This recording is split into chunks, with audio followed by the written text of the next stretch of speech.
深蓝色的湖水，清澈到能数清湖底的石头。可就在这片天堂般的风景里，我们遇到了一件完全没想到的事儿。刚才差点被车压着。这里是蒙特勒，瑞士日内瓦湖畔的一座小镇，天堂般的景色也会有裂缝。蒙特勒位于湖的东侧，是我们本次瑞士之行的最西端。不同于瑞士中部布里恩茨湖那种奶蓝色的冰川湖水，这里的水色更纯粹，更接近大海的深蓝。看看这个湖水，清澈透明。我们现在来到了蒙特勒，走进小镇，我们的行程正式开始。蒙特勒这地上都是钻石啊，遍地钻石啊，很闪，这不知道是掺了玻璃还是什么，非常闪。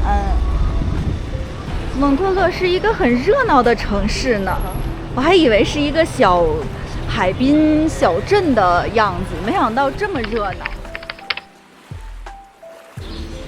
最下边那个游艇，我还以为是个菜单呢，原来是个游艇。400瑞1小时。来看一眼那游艇。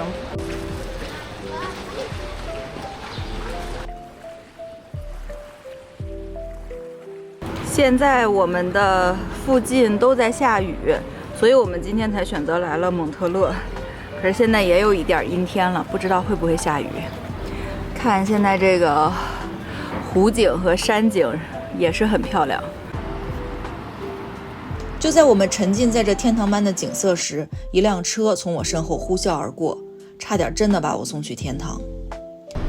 要吐槽一下瑞士的司机，这些司机看见人行道很少会让，感觉可能也就有50%的人会让吧，这个比例真的是相当低了，很可怕。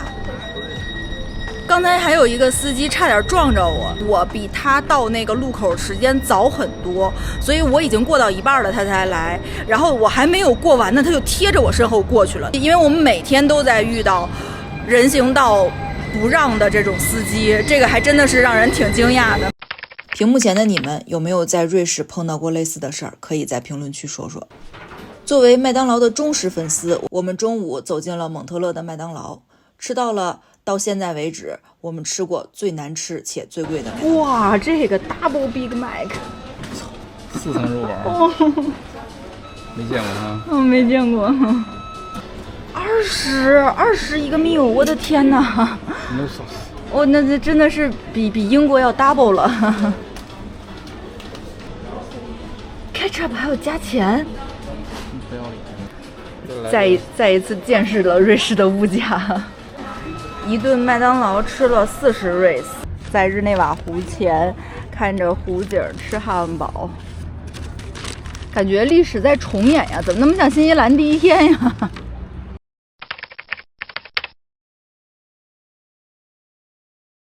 我们在蒙特勒吃的这家麦当劳有一点踩雷，说真的，我很少用踩雷来形容一个餐厅，尤其是麦当劳这种连锁的餐厅。没有太高的期望，也不会有太低的失望，但是这一家真的是让人很失望。首先我买的那个汉堡，我不知道是他给我错了，还是他那个挤酱的那个嘴儿混用了，有很重的一股咖喱味儿。我买的是 honey mustard， 我都没有尝到 mustard 的味儿。然后它的鸡排炸得非常的差，外表非常的硬，就炸过了。然后买的这个水呢，我买的是立顿红茶，感觉冲的太淡了，一点味儿都没有，感觉在喝白水。冰激凌也是化的，对，就是很少能见到一家这么差的麦当劳。更正一下，这个饮料它很淡的原因是因为它没给我冲开，我喝到底下的时候好浓啊，上面的时候好淡啊。在瑞士吃饭嘛，吃饱就好。继续我们的行程，来到了西雍城堡。我们现在到了喂毒吃牛，这是法语区的那个西雍城堡，它大概翻译是 Veto Chillon。哇，西雍城堡的历史最早可以追溯到青铜时代，不过它真正作为防御要塞，用来控制欧洲南北通道是从12世纪开始。如今我们看到的城堡模样是经过几个世纪不断的建造和修整的结果。检票时会给一张地图，最好按照上面的顺序走，否则很容易错过角落里的惊喜。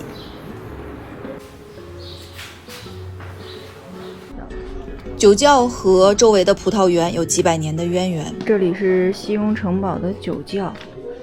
我们在坐车来的路上路过了一大片葡萄园，我甚至觉得这个里面还有一点葡萄酒的味道。石墙上还有拜伦当年的乱刻乱画，那是他参观这里后来写下西雍的囚徒时留下的痕迹。这个乱刻乱画应该是拜伦刻的，所以现在被他给框起来了。他在这样一根柱子上。所以同志们，乱刻乱画，如果你出了名儿，那么你将被后世都知道你在这儿乱刻乱画。这里有一个拜伦的纪念碑。无论在哪个房间，不管是地牢还是餐厅，窗外望去都是美丽的日内瓦湖。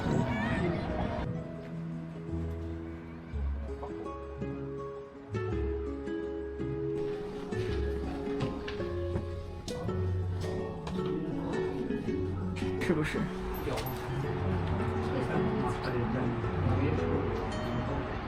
墙上13世纪的壁画，颜色至今鲜明。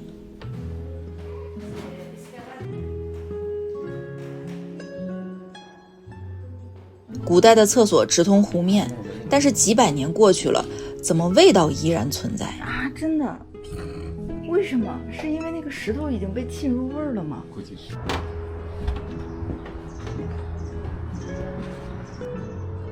是的，这是个防御城楼。在这里可以监视到我们刚才看到的第一庭院。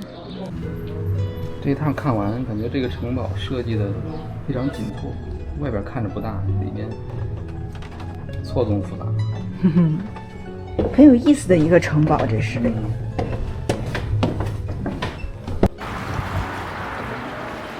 离开城堡，记得在旁边拍一张和日内瓦湖的合影。这个西雍城堡我们就参观完了，看西雍城堡前面的湖，这里就是西雍城堡本尊。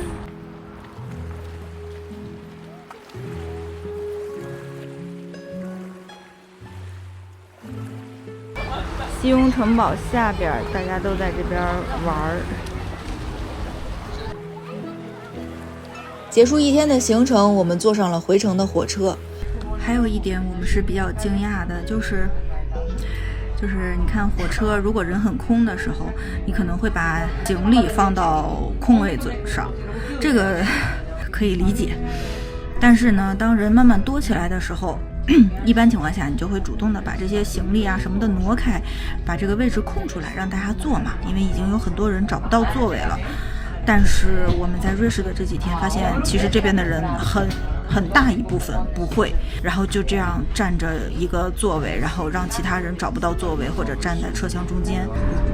我斜前方的大爷拿背包占着座位，但是呢他不让，所以我老公现在坐在楼梯上，我看不见他在哪儿。他给我发消息说他坐在楼梯上，他说一路上还有好几个其他的人也是拿背包占着座位，楼梯上坐满了人。不过蒙特勒依然是明信片上的天堂，只是这次我除了记住了天堂的景色，也记住了天堂也会有裂缝。忘记这个不快，下期继续我们的行程。我买了这么多水，就是为了 Stoos 准备的。Stoos 等我们哦，看我们在瑞士最美的山脊景色如何全员晒伤。拜拜。